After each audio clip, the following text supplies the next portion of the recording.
اور چھٹا مقصد اس میں ہم جو بیان کریں گے وہ ہے قرب الہی، اللہ تبارک و تعالیٰ سے ہم قریب ہوں، قرب الہی۔ دیکھیے ہم پکارتے ہیں اللہ تعالیٰ کو، اور کئی مرتبہ کہتے ہیں کہ ہم اللہ کو پکارتے ہیں لیکن ہماری دعائیں قبول نہیں ہوتی۔ مسئلہ یہ ہوتا ہے کہ ہم اپنے اعمال کے ذریعے ہم اپنے اور خدا کے درمیان ایک حجاب جیسے بن گئے ہیں۔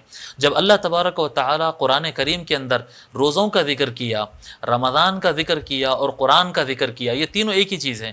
جب اللہ تبارک و تعالیٰ نے ان چیزوں کا تذکرہ کیا، یہ آیات ختم ہوتے ہی اللہ تبارک و تعالیٰ فرماتا ہے وَإِذَا سَأَلَكَ عِبَادِي عَنِّي فَإِنِّي قَرِيبٌ اجیب دعوت الداعی اذا دعان۔